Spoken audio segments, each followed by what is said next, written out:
Sa pagkakataon na tayo mag-skip counting, hindi na rin natin gamitin yung binigay ko sa inyo na shortcut method, dahil dito kung mapapansin natin ang ating denominator ay subsequent number.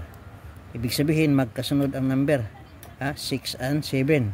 So kung ang ating denominators ay magkasunod tulad ng 3, 4, 5, 6, 7, 8, 9, 10 o anumang number na magkasunod, ang gagawin natin, i-multiply na natin ito diretso. At ang magiging result, yun na ang ating magiging least common denominator. So multiply natin 7 times 6, we have 42. So ito na yung ating LCD. So again, second step, mag-divide na tayo. 42 divided by 7, ang answer nasa kabila. 6 times 6, we have 36. 42 divided by 6, ang answer natin nasa kabila rin. 7 times 4, 28. So i-add natin yung ating numerator.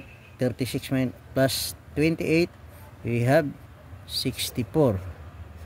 Copy the common denominator of 42.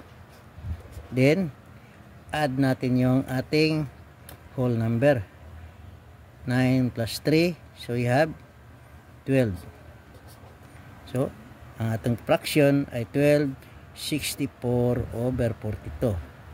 So, kung makikita natin ang ating fraction, papapansin natin ang ating numerator ay mas malaki kaysa denominator.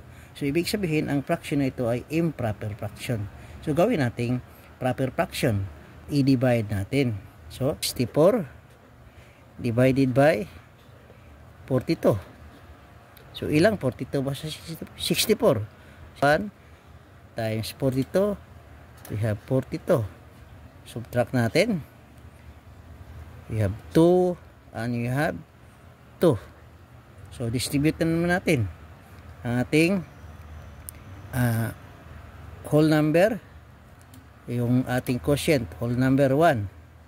Then ang ating numerator ay yung ating remainder, 22. Yun yung ating divisor na 42 magiging denominator natin. Yun ang pagkaka-distribute natin doon sa ating result in division. Ang whole number natin, ang quotient magiging whole number, remainder becomes numerator, divisor becomes the denominator of the fraction. So kung titingnan natin, ang ating fraction ay wala sa lowest term. Kaya ang gagawin natin, i-reduce natin into its lowest term. 22 times 1, ang sunod 2 times 11. 42 naman, factor natin is 2 times 21. 3 times 14. So ito lang yung kanilang common factor. So ito yung ating F na gamitin natin para ma-reduce into lowest term ay ang number 2. Divide natin sa 2. So ang result, you have 11, then the other one is 21. Ang ating fraction ay 11 over 21. Then i-add natin dito 12 plus 11 over 21. So ang result natin 13/11 over 21. Ito na yung fraction in the lowest term.